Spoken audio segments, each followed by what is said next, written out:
Como eu falei, vou tentar adiantar, mas falar das partes mais importantes que a gente precisa saber na prática, né? Chegou o paciente na emergência, o que é que a gente precisa saber para poder lançar a mão e avaliar bem o paciente e lançar a mão dos principais, dos melhores tratamentos para cada caso. Só de forma geral, falar um pouco da relevância social e econômica, para poder explicar por que é importante falar desse tema. O TRM ele pode envolver aproximadamente 195 mil casos por milhão de habitantes no mundo. No Brasil, aproximadamente 16 a 26 mil casos por milhão. Mas já vê a importância de se falar desse tema. Então, falar de fraturas, de traumatismo raquimedular, a gente precisa compreender e entender onde ocorre essa fratura na maioria das vezes. Então, o paciente chega com algum déficit, com dor na coluna, então a gente tem que principalmente olhar para as transições, tanto cervical para torácica, quanto na transição tóraco-lombar. Por quê? A gente deve imaginar que a coluna torácica ela é rígida, né? Tem as costelas, tem pouca mobilidade, diferentemente da coluna cervical, que você tem grande mobilidade, e também da coluna lombar. Então, você imagina uma coluna torácica rígida, uma coluna lombar móvel, então é justamente nessa transição que pode ocorrer as fraturas na grande maioria das vezes.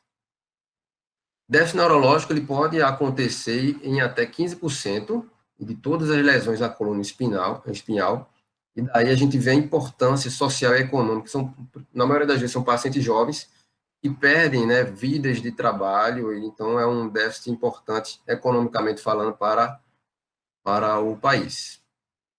Acho importante começar falando da anatomia, né, para a gente compreender posteriormente a clínica e o tratamento.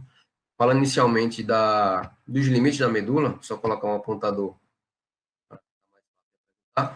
Os limites da medula são os seguintes, né? Lá em cima faz o limite com o bulbo, lá no forame magno. Inferiormente, o seu limite é aproximadamente L1, L2, às vezes pode chegar até L3, mas na maioria das vezes ali no final de L1 e L2, onde vai terminar no cone medular. Eu vou explicar posteriormente por que ele termina em L2 e não vai por toda a coluna, a medula. Aqui essa imagem para a gente compreender que a medula ela está protegida num arcabouço ósseo, né? Aqui temos a medula, temos as meninges envolvendo-a, e aqui o plexo venoso, inclusive que o João falou, que a sua lesão pode provocar um hematoma extradural, né? Perceba, a medula, as meninges e dura mater, então se houver um sangramento, uma lesão desse plexo venoso aqui, teremos um hematoma extradural, ou seja, fora da dura mater, que porventura pode comprimir a medula. Aqui um corte axial, para a gente também entender de que forma a medula está envolvida pelas meninges e pelo arcabouço ósseo, né? Por isso, da importância desse arcabouço para evitar lesões e traumas à própria medula. E agora eu vou falar um pouquinho da anatomia de cada região dessa, né? Cervical, torácica e lombar. Perceba que, anatomicamente, elas são divididas praticamente nas mesmas coisas, mas ela tem alguns formatos e algumas peculiaridades diferentes que só você olhando uma tomografia, um raio-x, você já percebe de que região da coluna a gente está lidando, se cervical, torácica e lombar. Então, aqui temos a vértebras cervicais, certo? Aqui anterior, aqui a região posterior. Então, perceba que anteriormente nós temos o corpo vertebral, lateralmente, e é peculiar a vértebra cervical, nós temos esse processo transverso, onde aqui sairá a raiz nervosa de um lado e do outro, e esse forame aqui também transverso será justamente por onde irá subir a artéria vertebral. Então, aqui é a importância, se houver uma fratura próxima à artéria vertebral, é importante a gente fazer um estudo vascular desse paciente para ver se não houve uma lesão dessa artéria. Então, indo aqui para a posterior, a gente percebe essa pequena estrutura na vértebra cervical, ela é de fato bem pequena, que aqui é o pedículo, certo? A gente vai ver depois na lombar, na torácica, o pedículo é bem maior em comparação à vértebra cervical. Então, o pedículo, e aqui lateralmente é o que a gente chama de massa lateral, né? Uma massa lateral de um outro, massa lateral do outro lado. Como essa imagem nós estamos vendo aqui de cima, a gente percebe aqui a faceta articular superior, que vai se articular com a faceta articular inferior da vértebra de cima. A gente percebe melhor aqui nessa imagem, né, as vértebras articuladas. Aqui é justamente uma articulação, onde temos uma faceta articular inferior dessa vértebra de cima e a faceta articular superior dessa vértebra de baixo. Dessa forma que uma vértebra vai se articulando à outra. Uma característica também e peculiaridade dessa região cervical são as duas primeiras vértebras, né? Essa primeira vértebra é a que a gente chama de Atlas, né? Lá da mitologia grega, o Atlas, ele foi condenado por Zeus a segurar os céus para sempre, né? Então, por isso que é o Atlas, justamente porque a primeira vértebra cervical, o Atlas, ele tem essas articulações que vão se articular com os côndilos, né? Do occipito. Então, o Atlas é como se segurasse a cabeça. E o segunda vértebra, que é o axis, ela tem essa estrutura que só ela tem, de toda a coluna, que é o processo odontoide, ou dente do axis. E ela se articula aqui com o arco anterior de C1. Falando agora da coluna torácica, né, da vértebra torácica, a gente já percebe que muda um pouco, né, a anatomia. Perceba que nós temos, da mesma forma, um corpo vertebral, temos um pedículo, o pedículo já é maior em comparação à coluna cervical. Perceba que, diferentemente, tanto da coluna, da anatomia da vértebra cervical quanto da vértebra lombar, a vértebra torácica ela tem duas fóveas articulares, que é justamente onde vão se articular a costela, né? Então, nós temos 12 vértebras torácicas para 12 costelas. Então, se você vê um raio-x, uma tomografia que tem uma costela se articulando aquela vértebra, então você já sabe que aquela vértebra é uma vértebra torácica. Aqui, olhando no perfil, nós vemos as facetas articulares, faceta articular superior e a faceta articular inferior. E falando posteriormente, vimos os pedículos, as facetas, temos esse processo transverso, que a gente chama, e temos dois processos laminares, são duas lâminas. Então, uma lâmina de um lado, outra lâmina do outro, vão se juntar posteriormente para formar o processo espinhoso.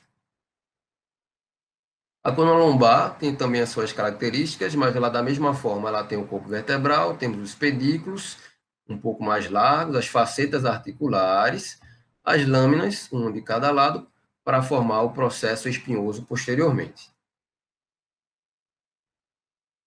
Falando agora um pouco mais da medula espinhal em si, ela é dividida em 31 segmentos, mas quando se fala de 31 segmentos, não quer dizer que a medula ela é repartida.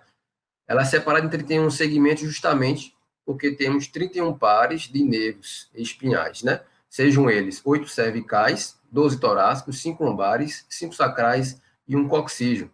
Perceba aqui, temos 12 vértebras torácicas para 12 nervos torácicos. Temos 5 vértebras lombares para 5 nervos lombares. Porém, sabidamente, nós temos 7 vértebras cervicais, porém temos 8 nervos espinhais. Tem essa característica. Então, cada nervo espinhal, por exemplo, C2, ela vai sair acima da sua vértebra correspondente, ou seja, o nervo espinhal C2, ela vai sair acima de C2. C3 vai sair acima de C3. Até que você chega em C8, que vai sair abaixo de C7. Então, daí em diante, na torácica e na lombar, cada nervo vai sair abaixo da sua vértebra correspondente. Perceba que temos duas intumescências, tumescência cervical, ou seja, há uma dilatação na medula, e uma intumescência lombosacra, justamente porque nessas duas regiões vão sair os grandes plexos, né? Que vai formar o plexo cervical e o plexo braquial, para inervar os membros superiores, e o plexo lombosacro, que irá inervar os membros inferiores. Por isso tem essa intumescência. Então, para a gente saber, como a gente fala aqui, que temos essa quantidade de vértebras e temos essa segmentação da medula, porém perceba que a medula ela não acompanha até o final da coluna, né, do arcabouço ósseo, ela termina ali mais ou menos em L1, às vezes em L2. Então tem essa regrazinha de Peale que a gente pode lançar a mão, que é para justamente tentar comparar o nível ósseo com o nível na medula, já que sabe que a medula é menor do que a coluna vertebral em si. Então, de C2 a T10, você adiciona 2 ao processo espinhoso daquela vértebra, e aí você vai dizer que você está no seu segmento medular. Por exemplo, se você está no processo espinhoso de C6, por exemplo, aqui, ela está mais ou menos correspondente ao segmento medular de C8. Então, essa regra você ajuda você a definir qual o nível da sua medula. Então, de T11 a T12, perceba aqui de T11 e T12 aqui abaixo, ela vai praticamente englobar todos os 5 segmentos medulares lombares. Então, se você tiver uma fratura a nível de T11, de T12, você ainda vai ter lesão medular. A nível de L1, ele já engloba os 5 segmentos medulares sacrais em um coxígeo, e perceba que de L2 para baixo, na grande maioria das vezes, você já não tem mais medula. Então, dificilmente uma fratura em L3, o paciente vai sair com uma paraplegia, um déficit motor importante nos membros inferiores, já que não há mais medula, mas, porém, há as raízes, né, da cauda equina. Aqui é só apenas para exemplificar aqui, que no feto, perceba que a medula ela é praticamente do mesmo tamanho do arcabouço ósseo das vértebras, como mostra aqui na figura A. No entanto, com o crescimento, as vértebras vão crescendo de uma proporção maior em relação à medula. De certa forma aqui, a medula vai terminar a nível de L1 e não mais irá se corresponder até o final dela em L5. Agora, falando diretamente do traumatismo raquimedular em si, falando em trauma, a gente já deve pensar inicialmente no ATLS, isso aí já pode, a gente já estuda bastante, né, durante a faculdade, vai pensar em vias aéreas, pensar em respiração, circulação, e aí você chega no D, que é o disability, que é justamente você pensa na parte neurológica, né, após isso também tem a exposição. Então, sempre falou em trauma, primeiro ATLS para qualquer paciente. É importante relatar aqui, pacientes que chegam com traumatismo encefálico, crânioencefálico, a gente tem que pensar que ele pode ter também um traumatismo raquimedular associado. Daí a importância de você fazer um exame físico bem acurado no primeiro momento que o paciente chega à emergência, já que 5% vão ter um TRM associado, como por exemplo aqui nessa imagem, o paciente lá do HR, teve um traumatismo craniano, esse paciente foi uma tentativa de autoextermínio, tentativa de suicídio, teve uma queda de altura, teve uma fratura craniana e, associadamente, teve uma fratura de uma vértebra torácica. De forma também associada, paciente que chega com um TRM, até 25% das vezes ele pode ter um TC associado, mesmo que leve. Perceba esse paciente aqui, também com uma fratura craniana, isso foi um adolescente, acho que chegou mais ou menos 3, 4 anos atrás, no HR, ele foi empurrado de um ônibus em movimento, e teve essa fratura craniana, e perceba que também teve fratura dos processos espinhosos, aqui a nível cervical baixo. Então, paciente com TRM, tem que pensar no TCE. Paciente com TCE, você tem que pensar no TRM. Pacientes que têm um TRM cervical, em mais de 10% das vezes, eles vão ter outras fraturas associadas. Então, se o paciente chegou na emergência, você fez uma tomografia de crânio, tomografia de cervical, que é mais comumente feita no primeiro momento, você identificou uma fratura cervical, é de grande valia você continuar essa investigação no restante da coluna. Você faz a tomografia da coluna torácica, faz uma tomografia da coluna lombar, para poder identificar e flagrar uma outra fratura em outros segmentos da coluna. Importante frisar o manejo e a imobilização do paciente, mesmo antes de chegar no hospital, né, no seu primeiro momento da primeira avaliação pré-hospitalar, já que 5% desses pacientes, se não forem feitas as medidas adequadas de imobilização cervical, mobilização em bloco, 5% pode piorar o seu desfecho, pode piorar os déficits já presentes no primeiro momento. Falando da lesão medular em si, o que seria essa lesão medular? Com a lesão medular, perceba com a fratura, seja na sua parte anterior do corpo vertebral, fratura posterior, a medula pode sofrer, ser esmagada através daquele movimento de energia cinética, né? Então, a lesão medular vai se dar justamente por uma perda tanto motora quanto sensitiva, como também pode haver perda autonômica abaixo do nível da lesão, certo? Então, houve uma lesão cervical, abaixo dela teremos essa clínica, como a gente percebe aqui nessa figura.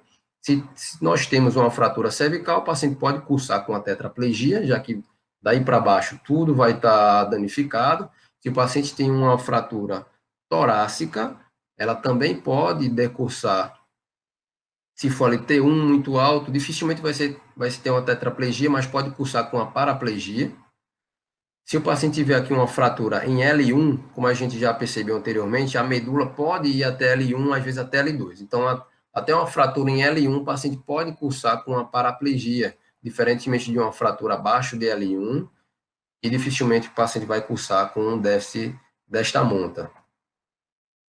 Falando rapidamente dos principais mecanismos do trauma, então, se o paciente chegou na emergência, Pelo ATLS já fala, você tem que perguntar qual foi o mecanismo do trauma. É muito importante para você pensar numa determinada tipo de lesão. Se o paciente teve uma hiperflexão, se o paciente teve uma hiperextensão, se foi vítima de um acidente automobilístico que foi arremessado do carro, tudo isso leva atenção, ele chama atenção para pensar numa fratura importante. Então, os mais importantes são acidentes automobilísticos, queda de altura. É importante frisar também o mergulho em água rasa, né? Teve até alguns enfoques já feitos na televisão, inclusive, falando para a população nunca mergulhar de cabeça, né? Sempre, primeiro, coloque os pés na água para ver se a água não é rasa, mas nunca mergulhe de cabeça, porque é melhor você fraturar o calcâneo mergulhando em pé do que fraturar a cabeça, fraturar a coluna cervical, inclusive com risco de óbito, né? Ferimentos por arma de fogo também são causas relevantes em fraturas e traumatismo raquimedular. Aqui eu fiz esse slide justamente para diferenciar dois pontos que às vezes levantam dúvidas, que é o choque medular e o choque neurogênico. Então, assim, simplesmente a gente pode dividir dessa forma. O choque medular tem a ver com, digamos assim, motricidade. Teve aquela energia cinética, pancada na medula, então toda aquela informação motora sensitiva abaixo daquele nível vai se perder. Isso é o choque medular. Já o choque neurogênico tem a ver com perda do seu mecanismo, da autonomia do paciente, a ver com o sistema simpático, né, que eu vou falar mais à frente, um pouquinho. Essa imagem, justamente para falar desse reflexo, que é o reflexo bulbo-cavernoso, ele vai ser o primeiro reflexo a retornar após a fase de choque medular. Essa fase de choque medular, ela mais ou menos dura 24, 48 horas. Então, se você examinar o paciente logo após o trauma, ali 24 horas após o trauma, e o paciente não tem o reflexo bulbo-cavernoso, ele pode estar na fase de choque medular. Ou seja, ele pode ainda recuperar alguma função após passar essa fase de choque. Então, se você fez o reflexo bulbo-cavernoso, que é justamente o quê? O paciente, se tiver de sonda, por exemplo, você pode fazer uma tração na sonda vesical de demora do paciente, vai ter que fazer um toque retal para perceber se há contração da musculatura anal. Se houver essa contração, o paciente tem um reflexo bulbo-cavernoso, ele não vai estar mais no choque medular. E falando do choque neurogênico, temos que pensar em lesão do sistema nervoso simpático, certo? O sistema nervoso simpático, para a gente lembrar lá da neuroanatomia, ele também é conhecido como um sistema nervoso tóraco-lombar, já que ele engloba lá de T1 a L2, certo? Então, se houver uma lesão, então, acima de T1, na grande maioria das vezes, você pode lesar o sistema nervoso simpático e, dessa forma, pode cursar com choque neurogênico. E de que forma a gente tem que pensar no choque neurogênico, né? Vamos pensar principalmente nesses dois pontos, que são funções do sistema nervoso simpático no coração e nos vasos sanguíneos. Se você lesou a parte simpática, vai prevalecer a parasimpática. Então, vamos ver o que acontece no coração se prevalecer o parasimpático, né? Ele vai proporcionar um cronotropismo e um notropismo negativo, dessa forma causando bradicardia, e, além disso, constrição das coronárias, e nos vasos sanguíneos, através de receptores muscarínicos no endotélio, com liberação de óxido nítrico, ele vai proporcionar um relaxamento dos vasos, dessa forma fazendo uma vasodilatação, e dessa forma provocando hipotensão. Então, o choque neurogênico tem a ver com o sistema simpático, que vai provocar hipotensão e bradicardia. Perceba que pacientes que chegam no trauma e teve grandes perdas de volume, de sangue, o paciente vai estar hipotenso, mas vai estar taquicárdico para tentar compensar. Mas o paciente em choque neurogênico, diferentemente, ele vai ter hipotensão e bradicardia, justamente por essa perda dessa resistência vascular periférica. Falando do trauma em si, a gente pode dividir em lesão primária, a medula, e lesão secundária. A lesão primária vai ser pelaquela, como eu falei anteriormente, pela energia cinética, teve a fratura do arcabouço ósseo, lesou a medula, vai ter aquela lesão direta da estrutura neuronal, né, com a rotura de vasos sanguíneos. E, posteriormente, ou já imediatamente, ou algumas horas após, já começa a haver uma lesão secundária, justamente por essa perda do fluxo sanguíneo. Aqui perceba que temos os plexos, né, arteriais, venosos, que envolvem a medula. Então, com essa lesão desse plexo venoso arterial, com perda do fluxo sanguíneo, isso proporcionará uma lesão neuronal adicional, proporcionará fenômenos inflamatórios, alterações no endotélio dos vasos, desequilíbrio neuroquímico. Então, é importante você tratar o quanto antes aquele paciente com lesão medular, para tentar impedir o máximo possível essa lesão secundária. O quadro clínico ela vai variar bastante, dependendo do nível da fratura, se cervical, torácica, no grau da lesão, se a compressão é pequena, se a compressão é grande, então vai decursar desde perdas de força, sensibilidade, né, alterações de reflexos, hipo e hiperreflexia, anestesia, alterações autonômicas, alterações respiratórias, principalmente com lesões cervicais altas, e também com bexiga neurogênica e disfunção sexual. Quando se fala em quadro clínico, né, no traumatismo raquimedular, já vem em mente aqueles grandes tratos, né, às vezes é difícil a gente compreender, mas falando dos principais, para a gente compreender o que é que pode acontecer de clínica nesses pacientes. Os principais são a via descendente principal é o córtex espinhal, certo? Que vai lhe proporcionar a motricidade. Vem lá do córtex, passa pela cápsula interna, tronco, percebe aquela decursa aqui na decursação das pirâmides lá no bulbo, e desce pela medula para depois, através de um nervo motor, inervar a musculatura. As vias ascendentes, as principais, vão pensar no espino talâmico, que tem a ver com dor e temperatura, fica fácil assim, né? Espino talâmico, dor e temperatura, e temos a coluna dorsal, aqui à direita, que tem a ver com estratos graxo e cuneiforme. Elas vão dar aquela sensação de posição, né? Segmentar, esterognosia, vibração, tato fino. Isso vai ser feito pela essa coluna dorsal. Coloquei aqui essa síndrome, né?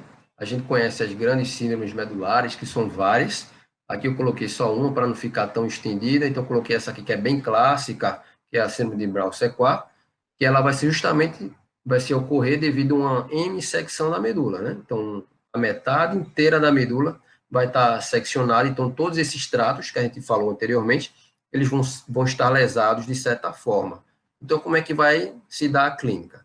Para a gente saber como é que vai ser os sintomas desse paciente com síndrome de Brown-Séquard, a gente tem que saber onde se dá o cruzamento dessas vias.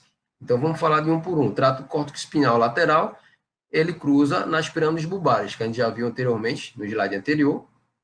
Já o trato espino-talâmico, que está aqui nessa seta, ele vai fazer o seu cruzamento na medula. Logo após entrar na medula, no seu nível, ela vai fazer o cruzamento para depois ascender, né? Então, perceba que aí a sintomatologia vai ser um pouco diferente em se falando de lado, né? Já os fascículos graxo-cuneiforme, a gente já também sabe que eles cruzam lá no bulbo, certo? Então, como é que vai acontecer esses sintomas, né? Esse diagrama, vamos colocar na cabeça para poder decorar, né? O que é que vai ser sintoma de um lado do corpo, o que vai ser sintoma no lado contralateral à lesão. Então, vamos falar do lado ipsilateral da lesão. Então, temos uma lesão aqui do lado direito, por exemplo.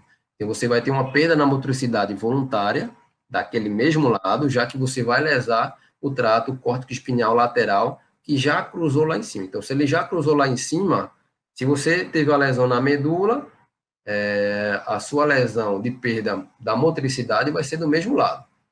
Da mesma forma, os fascículos graxo-cuneiforme, ele já cruzou lá em cima no bulbo. Então, você vai ter perda de propriocepção, vibração, tato fino, também do mesmo lado. Diferentemente, se falando do trato espinotalâmico, que cruza na medula, então, se você teve a lesão naquele lado, você vai ter perda de pressão, temperatura e dor no lado contrário do corpo, né? Então, vai ter essa diferenciação nos sintomas. E falando de miótomos, já está quase chegando perto do fim, falando dos miótomos, se falando de miótomos, a gente pensa logo em força, né? Então, tem essa classificação que vai de 0 a 5 para falar em força. Então, isso é muito importante lá na emergência, você chegou, você tem que, pelo menos, descrever qual é o grau de força do paciente, até para o seu colega que vai examinar depois saber se a força melhorou, se diminuiu, se piorou. Então, para poder comparar os examinadores. Então, o paciente que tem um grau 5 de força diz que é uma força muscular normal. O grau 4, ele vence uma resistência, você coloca uma mão resistindo ao movimento e ele vence a sua resistência, mas você percebe que não é uma força normal, mas ele vence resistência. O grau 3, o paciente consegue vencer a gravidade. Tá aqui o membro superior, ele consegue vencer a gravidade, mas se você colocar uma mão fazendo uma pequena resistência, ele não consegue levantar. Isso é grau 3.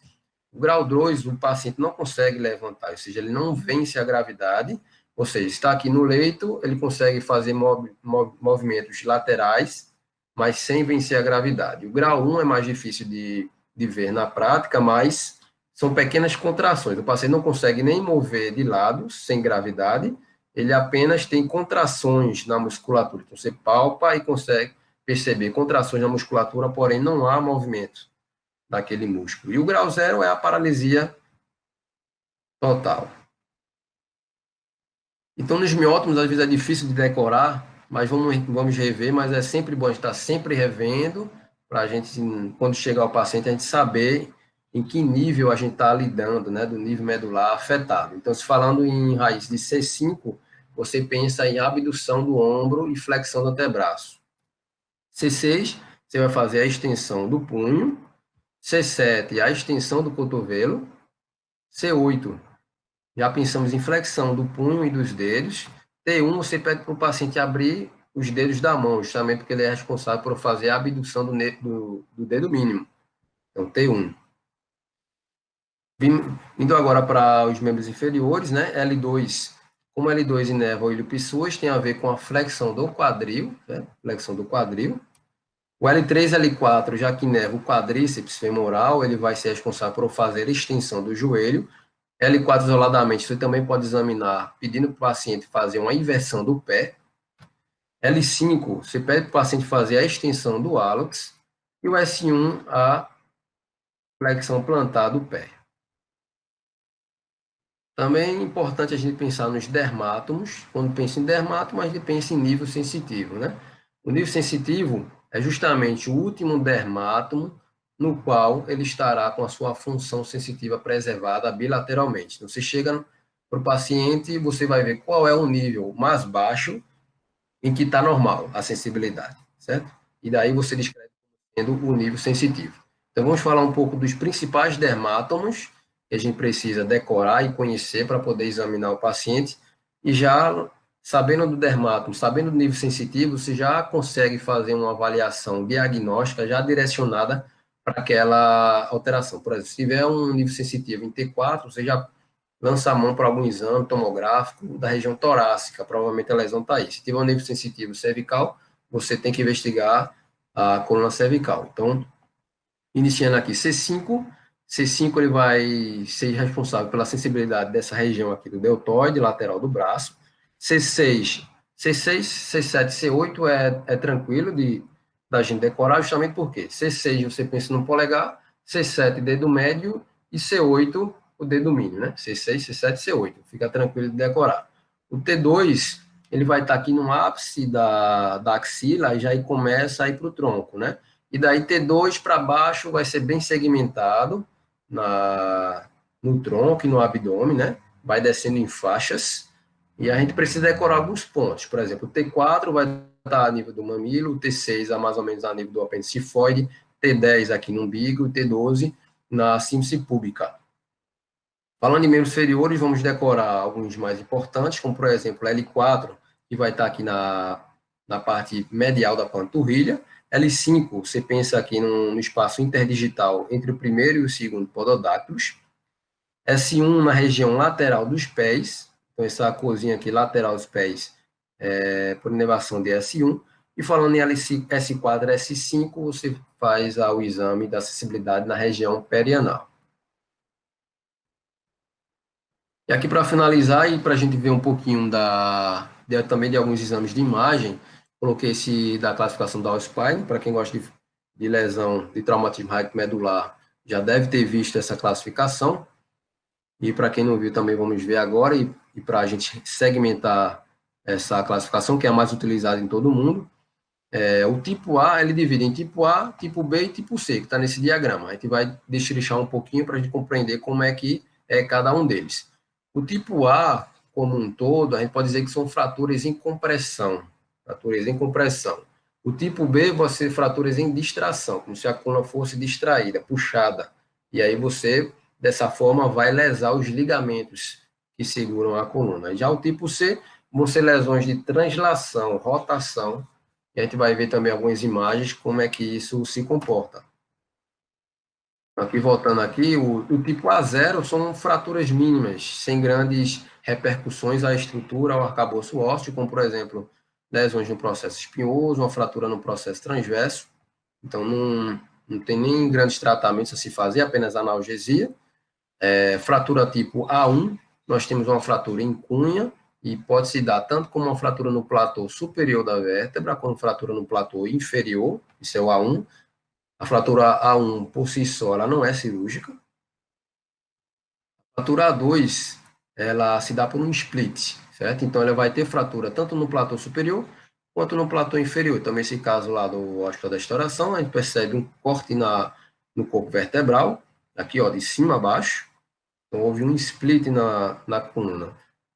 Boa parte desses casos de fratura em split não tem indicação cirúrgica, a não ser por grandes, digamos assim, afastamento da fratura, que porventura possam causar alguma cifose posterior e precise de uma artrodese, mas a princípio, boa parte não precisa ser operada. As fraturas A3 e A4 também são fraturas em compressão, e elas são chamadas como fraturas em explosão, certo? E qual a diferença? O A3 seria uma explosão incompleta e a fratura A4 seria uma explosão completa. Como é que a gente diferencia? A fratura A3 e A4, ambas, diferentemente da A1 e da A2, a A3 e A4 ela vai envolver a parede posterior do corpo vertebral, né? Então, aqui está o corpo vertebral e ela vai ter fratura na parede posterior. Os dois tipos, A4 e A3. Qual a diferença? O A3 vai ter lesão apenas de um platô, aqui ó, só em cima, e o A4 teve fratura tanto no platô superior quanto no platô inferior, como por exemplo aqui nessa tomografia, a gente percebe que não há grandes desalinhamentos, porém nessa vértebra está fraturada, ó, tanto o platô superior está lesado, temos uma lesãozinha aqui também no platô inferior, e perceba que a parede posterior do corpo vertebral também tem uma fratura aqui. Então isso é caracterizada como uma fratura A4. As fraturas A3 e A4 é um grande dilema na literatura para se definir como tratamento cirúrgico ou não, mas o A4, já na sua grande maioria, deve se operar também por proporcionar posteriormente uma estabilidade a essa parte da coluna. Então, esses pacientes com fratura A4, por ter uma fratura na parede posterior da vértebra, né? Perceba que a medula está passando aqui dentro desse canal medular, e essa vértebra fraturada, principalmente na fratura da parede posterior, ela pode comprimir a medula. Então, dessa forma, ó, a imagem vista posteriormente, a imagem intraoperatória, ele tem o processo espinhoso aqui, aqui não tem, e continua o processo espinhoso aqui. Então, essa região teve que ser descomprimida. De que forma? A gente retira o processo espinhoso e faz uma laminectomia bilateral, né? A gente viu lá na anatomia que as lâminas estão aqui posteriormente e se juntam no processo espinhoso. Então, a gente faz uma laminectomia bilateral para justamente descomprimir esse canal medular que está empurrada pelo osso que está fraturado anteriormente. Falando no tipo B, que são fraturas, são lesões em distração. Então, quando pensamos em lesões em distração, a gente pensa já em lesão do complexo ligamentar posterior da medula, principalmente. Então, B1 é o que a gente chama, né, a gente aprende como fratura de Chance, é a fratura B1. De que forma ela acontece? Ó, perceba que aqui atrás temos o ligamento, ó, aqui branco, temos o ligamento, e essa fratura que vem desde o corpo vertebral, ela vai pelo osso, e fraturou o processo espinhoso aqui, inclusive, e dessa forma lesando o complexo ligamentar posterior. Isso é uma fratura de Chance. Fraturas tipo B e fraturas tipo C, elas são cirúrgicas, porque são fraturas instáveis. Então, você precisa artrodesar, precisa fixar a coluna. A fratura tipo B, você também terá uma lesão da banda de tensão posterior, ou seja, daquele complexo ligamentar posterior, porém não é uma lesão que irá puramente pelo osso posteriormente. Ó. Perceba aqui o ligamento branco, ó, a lesão vai pelo ligamento. A lesão vai pelo ligamento. Então, aqui temos uma fratura indo pelo osso, foi uma fratura de Chance. E nesse caso, uma fratura, para mostrar uma fratura tipo B2, perceba que a tomografia não é o melhor exame para ver lesão ligamentar. Se você pensa em lesão ligamentar, você pode lançar a mão de uma ressonância, principalmente na forma de STIR, o T2 STIR, onde a gente percebe uma lesão ligamentar. Mas perceba que já na tomografia a gente percebe que o processo espinhoso daqui para cá está um pouco mais aberto, já denotando que o complexo ligamentar posterior aqui nessa região, ela deve estar distraída e lesada. O P3 vai ser por um mecanismo não mais de flexão, como nos outros casos, mas por um mecanismo de hiperextensão. Perceba aqui a coluna, então a coluna foi hiperestendida, então o que é que a gente tem aqui anteriormente? O ligamento longitudinal anterior. Então o ligamento longitudinal anterior pode ser lesado e seria então uma fratura tipo B3, ligamento longitudinal lesado aqui também. E aqui é uma imagem para a gente perceber na prática, no exame de imagem, uma lesão aqui no corpo vertebral, que muito provavelmente, né, deve ter lesado o ligamento longitudinal anterior aqui nesta topografia. Para finalizar essa classificação, nós temos as fraturas tipo C, né, que são fraturas em translação ou fraturas em rotação. Quando a gente faz o exame de imagem, já lança na cara que tem alterações de imagem. São aquele exame mais fácil de se perceber pelo seu grau de lesão, né? Grau de rotação, cavalgamento de uma vértebra sobre a outra. Então, perceba aqui nessa imagem do paciente também no hospital da restauração, temos essa vértebra que foi deslocada, né? Foi transladada em relação à vértebra de cima, né? Então, ó, aqui temos L5, L4, L3, L2, L1. E perceba aqui, ó, T12 e L1, justamente na transição tóraco-lombar, que é aquela região, como a gente viu lá no início, que é uma das regiões mais frequentes para fraturas na coluna, por ser biomecanicamente mais frágil, né? A coluna torácica rígida, coluna lombar móvel. E aqui também tipo C, só que dessa forma aqui foi na coluna cervical, o paciente também operado no Hospital da Restauração, a gente operou lá esse mês. Então a gente percebe o quê? Temos que ver o alinhamento. Você viu um exame tanto de raio-x quanto de tomografia, a gente deve ver o alinhamento do corpo vertebral. Ó, perceba aqui a linha. Vamos ver o alinhamento, tudo ok até aqui. Quando chega aqui, há um grande deslocamento de uma vértebra cervical sobre a outra. Então, C2, C3, C4, C5, C6. Então, C6 e C7, justamente ali próximo da junção cervical e torácica, também é muito frequente ter fraturas ali, né? Então, temos também fratura do processo espinhoso, temos fratura do corpo vertebral, com deslocamento de uma vértebra sobre a outra. Perceba que nessa imagem de baixo é importante para a gente perceber as facetas articulares. Vamos mostrar aqui as facetas articulares. Cada vértebra ela se articula com a outra faceta, nesse sentido, de anterior superior para posterior inferior. Perceba que as facetas são nesse sentido, uma faceta aqui se articulando, outra faceta se articulou aqui, outra faceta se articulou aqui, outra faceta se articulou aqui. Quando chega nessa faceta articular, de C6 para C7, perceba que a faceta articular de C7 ela está cavalgada e está bloqueada atrás da faceta articular de C6. Isso, nesse caso, aconteceu bilateralmente, tinha uma faceta bloqueada bilateralmente. Nesse caso, a gente precisa cirurgicamente liberar essa faceta. A gente pega um material que é um drill, a gente drila essa parte óssea para poder liberar e poder reduzir essa fratura. Aqui é uma imagem pós-operatória desse mesmo caso, perceba já o alinhamento da coluna, né, diferentemente do pré-operatório. Posteriormente teve um grande alinhamento.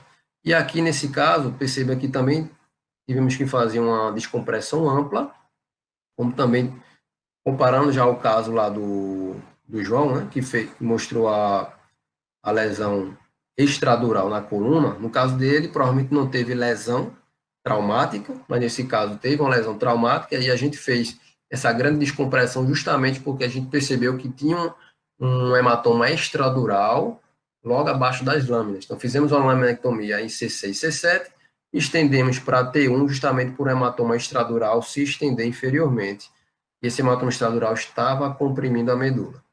Então, foi feito esse procedimento para poder reduzir e alinhar essa coluna até para o paciente poder posteriormente ter uma mobilidade melhor nessa região. Então é isso, mais uma vez eu agradeço o convite do pessoal da LPN e desculpa o horário, Estou sempre à disposição, sempre que me chamarem. Nada, obrigada, Abraão. Foi ótima aula. E como você falou, que o convite se faça para as próximas aulas também.